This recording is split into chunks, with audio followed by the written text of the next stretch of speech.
Bom, o Flamengo joga amanhã contra o Atlético Mineiro e o time não para de se reforçar. Débora Gares, quem é o reforço da vez? Minha amiga, seja bem-vinda.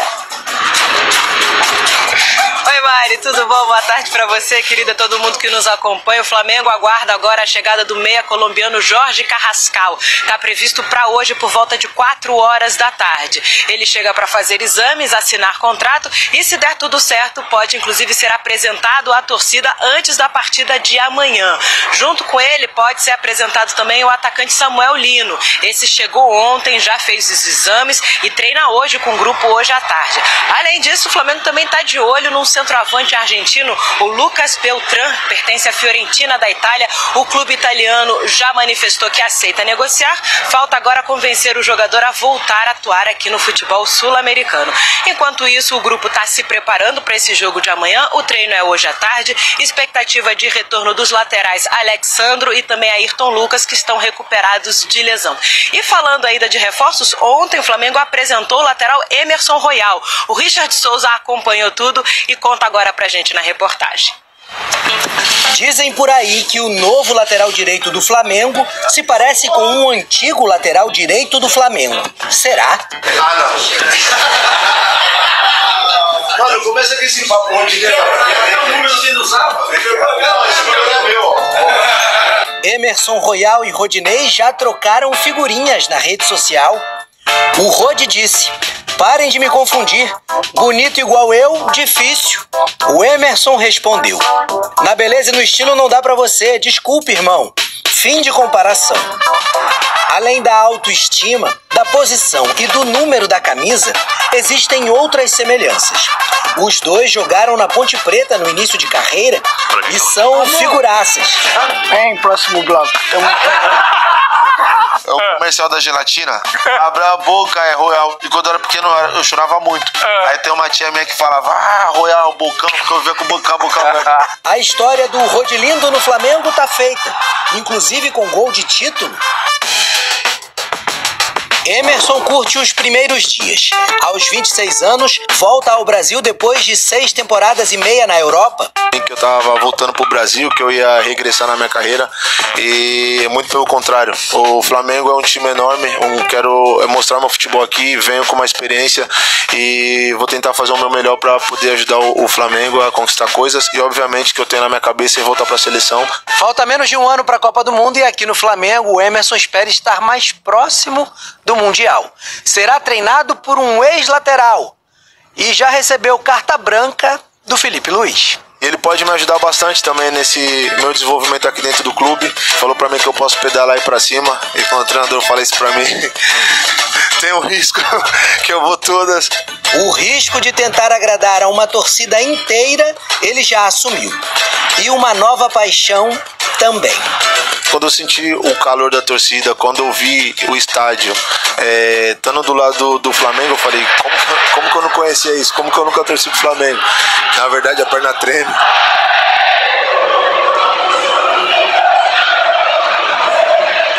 De estar feliz com a sua defesa, Vene? Não só com a defesa, né? Pelo belo trabalho do Felipe Luiz, e é algo que ele sempre buscou, né? O equilíbrio na equipe. E de fato ele está encontrando o equilíbrio. E a gente precisa mencionar o seguinte: ele está substituindo um treinador no Flamengo que era o Tite. O Tite era conhecido como montar boas defesas, que era um time que tomava poucos gols.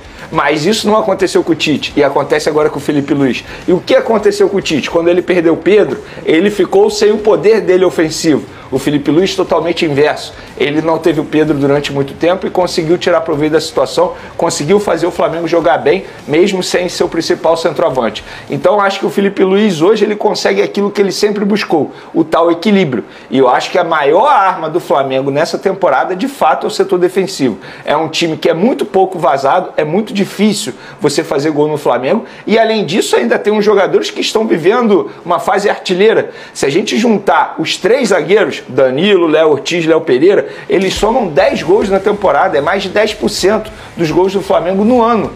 Isso vale muito. Então acho que assim, é graças a um baita trabalho do Felipe Luiz, ele está fazendo um excelente trabalho. Estamos falando de um treinador que está quase um ano no comando do Flamengo e apenas 5 derrotas. Isso precisa ser ressaltado. E um baita trabalho também, Lucas Pedrosa, dos seus treinamentos de bola parada. Que quando a gente fala desses caras sendo goleadores, marcando 10% de todos os gols do Flamengo, a gente está falando de um momento de um escanteio, ou de um momento de uma falta, de um momento em que eles vão até a grande área do adversário para tentar se aventurar e fazer um gol, né, Lucas Pedrosa? E eu gostei muito da imagem do Felipe Luiz quando ele vai comemorar com o Rodrigo Caio. Eu achei muito maneira, porque é logicamente um reconhecimento de um trabalho muito bem feito da comissão. Os batedores também, se os batedores não forem bons, você não consegue ter uma bola aérea decente. Se eu não me engano, foi o Luiz Araújo que bateu o escanteio. É um ótimo batedor. Ele bate na direita, ele bate na esquerda, ele bate falta também porque pega bem na bola. Então não é só quem faz o gol, mas também quem bate, e obviamente isso faz muita diferença para pegar a defesa adversária desprevenida. Então, como a gente falou aqui, cara, essa polêmica de, poxa, caramba, tá fazendo gol de bola parada, isso é ótimo. Isso é mais uma vertente do jogo, isso é mais uma característica que o Flamengo tá conseguindo implantar nesse Campeonato Brasileiro. Tem o campeonato como prioridade e, sem dúvida alguma, daqui pra frente, o Flamengo ainda vai precisar de mais bolas paradas, porque vai encontrar jogos difíceis, como foi contra o Atlético Mineiro, e vai precisar somar pontos. No Campeonato Brasileiro, chega um determinado momento que jogar bem, e ainda mais pro Flamengo, é sempre importante. Jogar bem te deixa mais perto da vitória, mas vencer é até mais importante. Ô, Veneja, fala. Inclusive, 2 jogadores que estão sendo contratados nessa janela, esses 2 jogadores têm isso como virtude. O Emerson Royal, a bola aérea, e o Saúl também, o meio espanhol. O próprio Felipe Luiz mencionou essa característica desse jogador que ele conhece desde os tempos de Atlético de Madrid. Então a tendência é ainda melhorar mais a bola aérea do Flamengo. O Vene Casagrande, já chegou no Rio de Janeiro mais uma contratação do Flamengo, é o Samuel Lino, que chegou, deu Vamos tudo lá, certo. não é um jogador comum, né? Ele tá chegando com status de ser a maior contratação da história do Flamengo. Quando eu falo maior, é questão de valores. Porque ele vai custar nada mais, nada menos que 22 milhões de euros de maneira fixa e podendo render mais 2 milhões em bonificações em metas previstas em contrato. Ou seja, uma operação que pode chegar a 24 milhões de euros, superando o Alcaraz na temporada passada. E eu acho que é um jogador extremamente interessante. Vejo muita gente normalizando a chegada desse atleta, mas é um jogador que com certeza vai ajudar demais o Felipe Luiz, sobretudo pelo que ele deseja no extremo esquerdo, ou seja, a ponta esquerda, que é uma posição hoje que ele não tem tantos jogadores. Na verdade, até tem muitos jogadores à disposição, mas esses jogadores não estão rendendo. Michael, Everton Cebolinha, o próprio Bruno Henrique, por exemplo, não é mais aquele jogador que a gente conheceu em outros momentos. E ele faz uma função tática extremamente importante. Ele pode jogar de ala também, dependendo da estratégia do Felipe Luiz que ele possa adotar, obviamente analisando o adversário. Então, sim, é uma contratação que eu acho que vale demais. Repito, muita gente está criticando pelos valores, mas é um jogador jovem, tem saúde,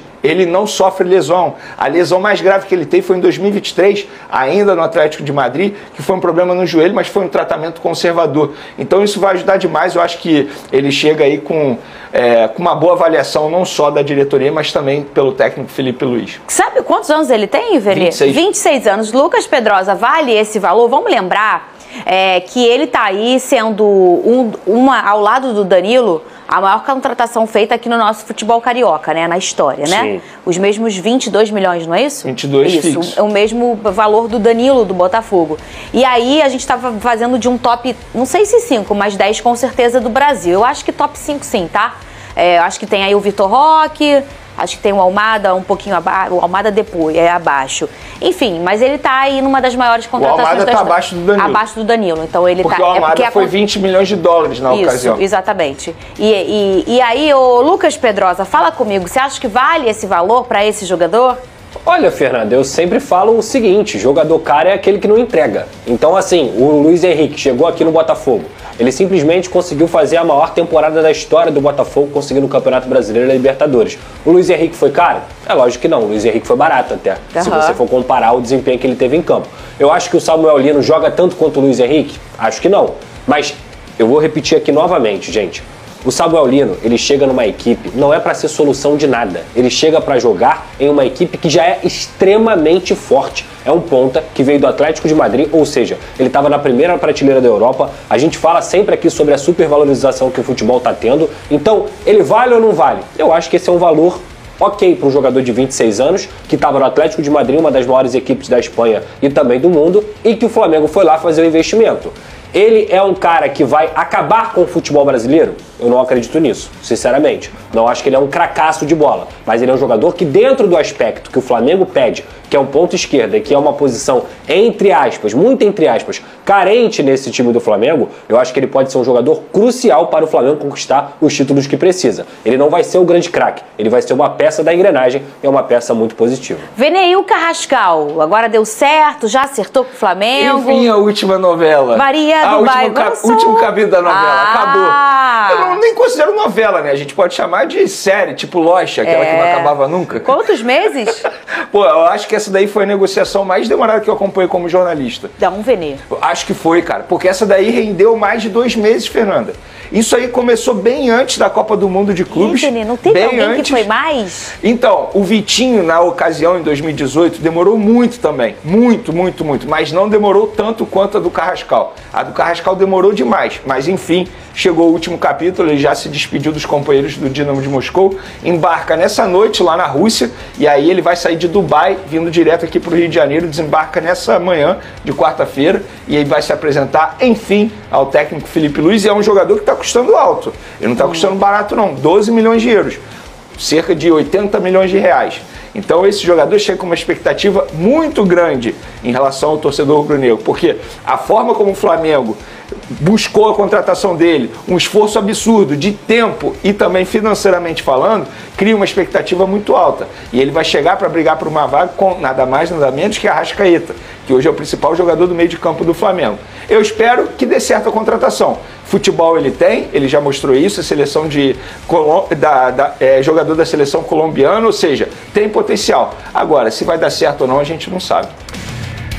Eu acho que pro conceito do torcedor, não é o torcedor que se apega à efetividade, de números e tudo mais. Pro conceito de quem eu mais gosto de ver jogar. O Carrascal, ele é mais craque do que o Samuel Lino. Consegue entender o que eu quero dizer? Tecnicamente, mais vistoso. Ele é mais brilhante do que o Samuel Lino. Eu vou dizer. Taticamente, eu acho que o aí é outro ponto. Taticamente, eu acho que o Samuel Lino, nesse pacotão, eu acho que vai ser o principal jogador pro Filipe Luís. Ele é muito efetivo. Assim. Everton Ribeiro tem um objetivo claro para o encerramento de sua carreira, voltar ao Flamengo. O desejo do meia de vestir novamente o manto sagrado e se aposentar no clube que marcou sua trajetória foi revelado pelo jornalista Antônio Carlos. Segundo ele, o jogador compartilhou diretamente com Filipe Luís, atual técnico rubro-negro e seu ex-companheiro, a vontade de retornar ao ninho do Urubu. A possibilidade de retorno ganhou força nos bastidores após a saída de Gerson para o futebol europeu, o que abriu espaço para a chegada de um reforço experiente. Everton Ribeiro, que conhece bem o ambiente do clube e conta com forte identificação com a torcida, passou a ser um dos principais nomes cotados internamente. Pessoas ligadas à diretoria confirmam que o atleta estaria disposto a aceitar uma redução salarial para facilitar o acerto. A ideia tem o aval de José Boto, diretor de futebol, e do staff do jogador, que vem à volta ao Flamengo como uma solução ideal para eventuais ausências de Arrascaeta em momentos decisivos da temporada. Apesar de já não ter o mesmo ritmo de outrora, Filipe Luís acredita que Everton ainda pode ser útil ao grupo, seja como titular em jogos pontuais, seja vindo do banco para acrescentar qualidade técnica. O treinador valoriza, além da habilidade com a bola, a liderança e a experiência do meia, que são ativos importantes em um elenco que busca títulos em todas as frentes. A parte pessoal também pesa na decisão. A família do jogador mantém raízes no Rio de Janeiro e uma forte ligação emocional com o Flamengo, o que reforça ainda mais a ideia de um retorno para um encerramento de ciclo marcante. Agora eu quero saber a opinião de vocês. Você aceitaria o retorno de Everton Ribeiro para o Flamengo? Sim ou não? Deixe sua opinião no comentário. Não esqueça de curtir o vídeo e inscreva-se no canal para não perder nada do Flamengo. Até a próxima e saudações rubro-negras.